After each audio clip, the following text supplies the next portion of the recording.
할렐루야. 오늘 또 주님 앞에서 또 새날을 맞이하기를 원합니다. 우리 묵도하심으로 주님 앞에 나오시겠습니다.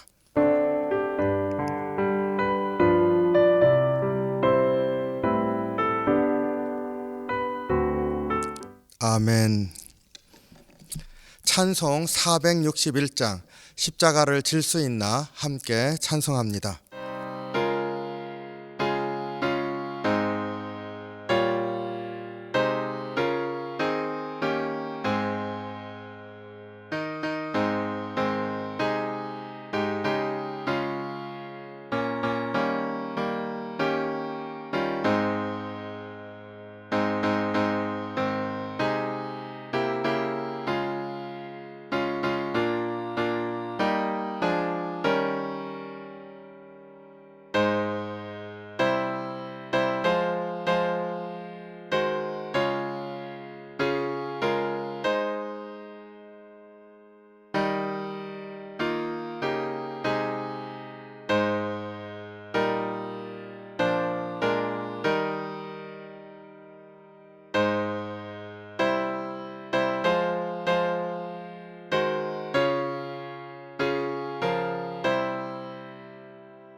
오늘 우리에게 주시는 말씀 예레미야 27장 12절로 22절 말씀입니다. 함께 봉독합니다. 내가 이 모든 말씀대로 유다의 왕 시드기야에게 전하여 이르되 왕과 백성은 바벨론 왕의 멍에를 목에 메고 그와 그의 백성을 섬기소서 그리하면 사실이라. 어찌하여 당신과 당신의 백성이 여호와께서 바벨론의 왕을 섬기지 아니하는 나라에 대하여 하신 말씀과 같이 칼과 기근과 전염병에 죽으려 하나이까? 그러므로 당신들은 바벨론의 왕을 섬기게 되지 아니하리라 하는 선지자의 말을 듣지 마소서. 그들은 거짓을 예언함이니이다. 이는 여호와의 말씀이니라. 내가 그들을 보내지 아니하였거늘 그들이 내 이름으로 거짓을 예언하니 내가 너희를 몰아내리니 너희와 너에게 예언하는 선지자들이 멸망하리라. 내가 또 제사장들과 그 모든 방백에게 전하여 이르되 여호와께서 이와 같이 말씀하시기를 보라 여호와의 성전의 기구를 이제 바벨론에서 속히 돌아오리라고 너희에게 예언하는 선지자들의 말을 듣지 말라. 이는 그들이 거짓을 예언함이니라 하셨나니 너희는 그들의 말을 듣지 말고 바벨론의 왕을 섬기라. 그리하면 살리라. 어찌 이 성을 황무지가 되게 하려 하느냐.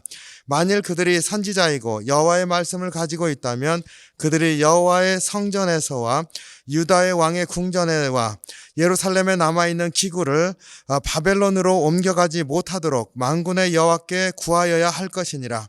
만군의 여호와께서 기둥들과 큰 대야와 받침들과 이 성에 남아있는 기구에 대하여 이같이 말씀하시나니 이것은 바벨론의 왕 느부갓네살이 유다의 왕 여호야김의 아들 여고니아와 유다와 예루살렘 모든 귀인을 예루살렘에서 바벨론으로 사로잡아 옮길 때 가져가지 아니하였던 것이라.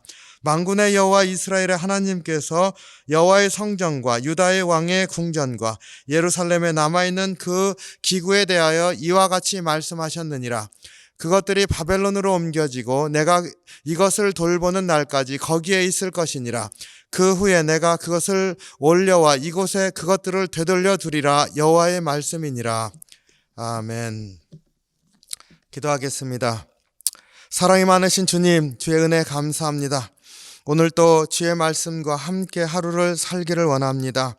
예레미야 선지자의 말씀을 같이 묵상할 때 또 주님께서 우리를 향하신 그 말씀 그리고 뜻을 우리의 심령에 새겨 주시옵소서. 그래서 말씀 붙들고 소망 가운데 하루를 살 수 있도록 인도해 주시옵소서.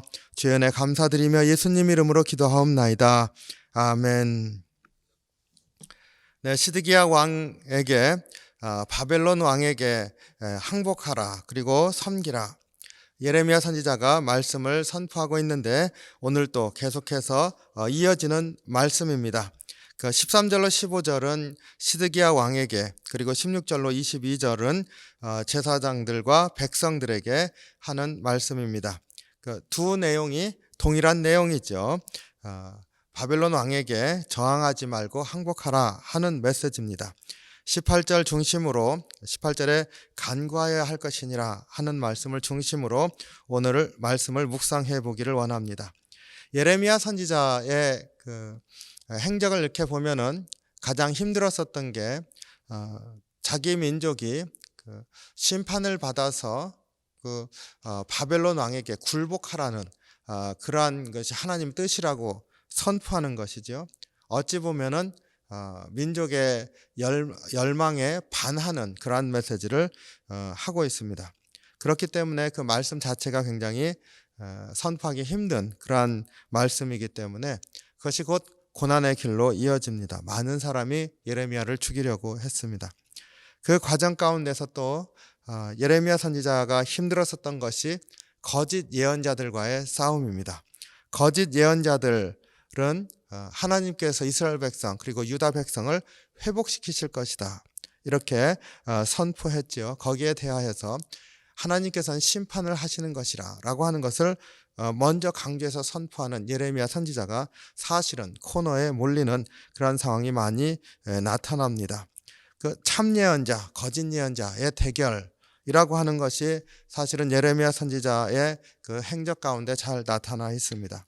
우리는 이러한 것들을 어떻게 구별할 수 있을까요? 그게 쉽지 않은데 오늘 말씀 이렇게 보면서 정말로 하나님께서 원하시는 것이 무엇인지를 우리가 살펴보기를 원합니다.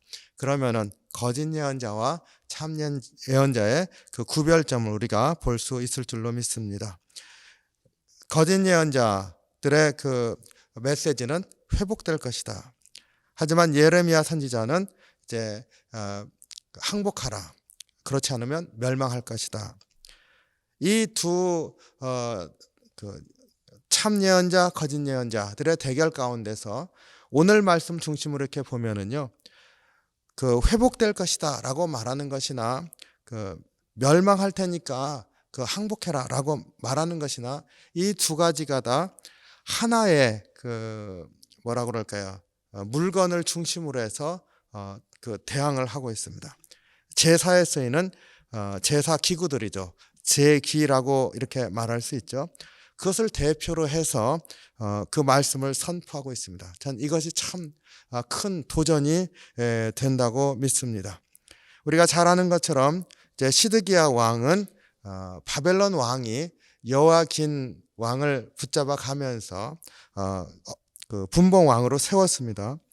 그러니까 사실은 바벨론 왕이 세운 왕인데 시드기야 왕도 바벨론 왕으로부터 독립해서 유다가 회복되기를 이렇게 바라는 그러한 일을 도모했습니다. 그것이 주변 이방 나라들과 손을 잡고 같이 대항하는 것이었었죠. 여호야긴 왕이 3개월 만에 이제 잡혀가게 되는데 그때 1차 포로로 이제 백성들도 잡혀가고 우리가 잘 아는 그 성전 기물들 그 중에서도 특별히 금과 은으로 만들어진 제사 기구들이 이제 빼앗겨서 바벨론으로 옮겨지게 됩니다. 거짓 예언자들은 그것이 이제 돌아올 것이다 선포하는 거죠. 16절에 내가 또 제사장들과 모든 백성에게 전하여 이르되 여호와께서 이와 같이 말씀하시기를 보라 여호와의 성전의 기구를 이제 바벨론에서 속히 돌려오리라. 너에게 예언하는 선지자들의 그 말을 듣지 말라. 이는 거짓 예언함이라. 예레미야 선지자가 거짓 예언자들의 거짓 예언의 내용을 얘기를 하고 있는데 성전의 기구들이 돌아오게 될 것이다. 1차 포로 잡혀갈 때 함께 빼앗겼었던 성전의 기구들이 이제 하나님께서 회복시켜서 돌아오게 할 것이다.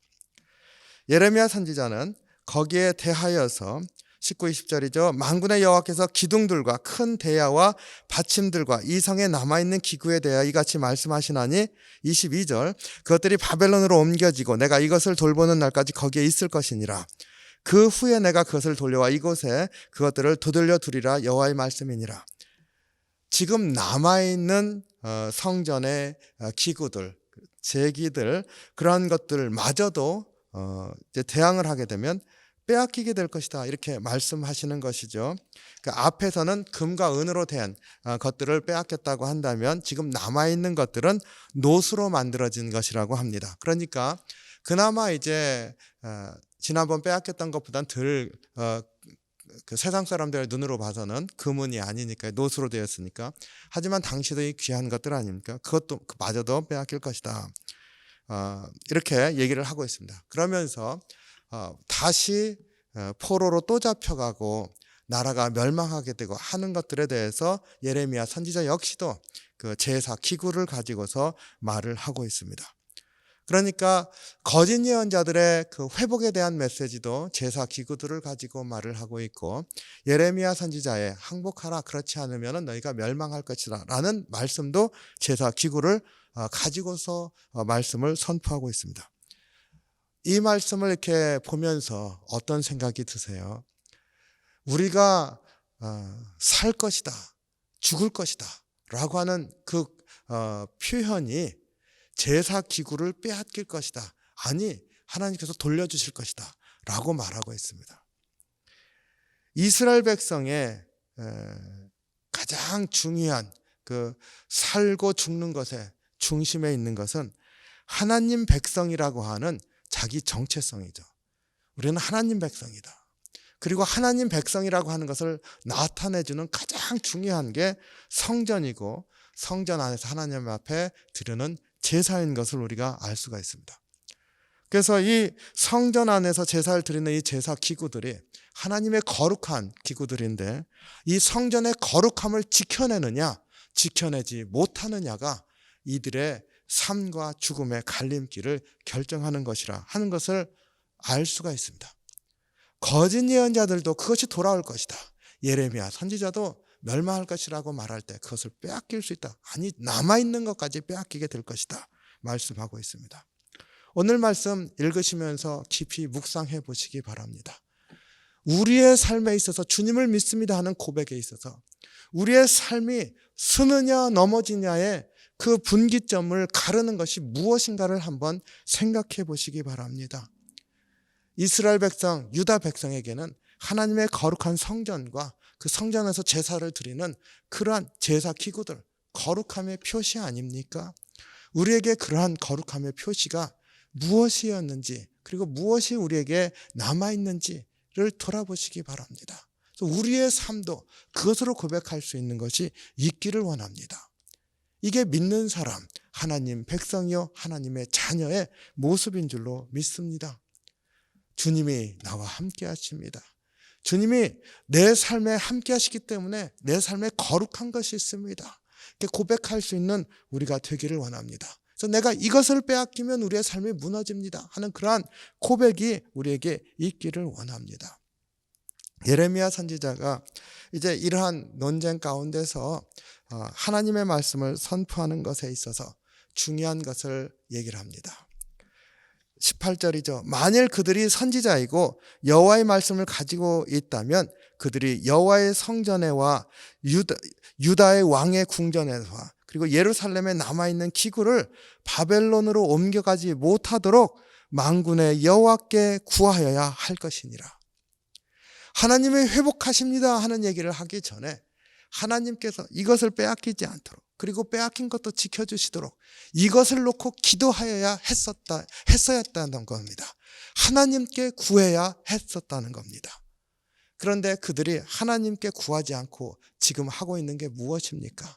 이방 나라들과 손을 잡고 바벨론과 싸우면 우리가 이길 수도 있고, 그러면 우리가 빼앗겼던 것을 찾아올 수 있다고 고백하고 있는 것 아닙니까? 예레미야 선지자는 그들의 방법에 있어서 하나님 백성의 모습이 없다는 것을 가리키고 있습니다. 하나님께서 이스라엘 백성을 심판하시는 가장 중요한 이유도 그들이 하나님 말씀으로부터 떠났기 때문이지 않습니까? 예레미야 선지자의 말씀의 선포의 가장 바탕에는 하나님 백성이 마땅히 해야 할 바, 하나님을 찾는 것, 그리고 그 하나님을 찾는 것, 그것이 우리의 삶에서 거룩함이라고 한다면 그 거룩함을 지키는 것, 그러한 것들이 먼저 회복되어야 된다고 선포하고 있는 것이죠. 오늘 말씀을 이렇게 보면서 우리의 삶 가운데 우리에게도 우선적으로 해야 될 것이 무엇인지를 깊이 묵상하는 하루가 되기를 원합니다. 주님이 나와 함께 하시고 나를 지키시는 것, 그리고 내 안에 이러한 확신이 있는 것, 주님과 함께 살아가고 있다고 하는 고백이 있는 것, 이것을 먼저 주님 앞에서 회복하고 또 구하고 우리의 삶도 주님 앞에 올려드리는 그러한 귀한 하루가 되시기를 주님의 이름으로 축원합니다. 기도하겠습니다. 사랑이 많으신 주님, 주의 은혜와 사랑에 감사합니다. 먼저 간구하여야 할 것이니라. 주님 앞에 기도하라는 그 말씀이지만은 먼저 우리가 세상적으로 도모하는 것이 아니라 주님을 먼저 의지하여야 할 것이니라 하는 말씀의 선포인 줄로 믿습니다. 오늘 하루 주님과 함께 살게 하시고 오늘 하루 주님 앞에 간구하면서 의지하는 하루가 될 수 있도록 인도해 주시옵소서. 말씀 따라 살게 하시고 주님이 함께 하시는 것 안에 소망을 두는 귀한 삶이 될 수 있도록 저희를 인도해 주시옵소서. 오늘 또 지켜주실 줄 믿습니다. 우리의 삶을 주님 앞에 맡기오며 예수님 이름으로 감사드리며 기도하옵나이다. 아멘. 주기도문 하겠습니다.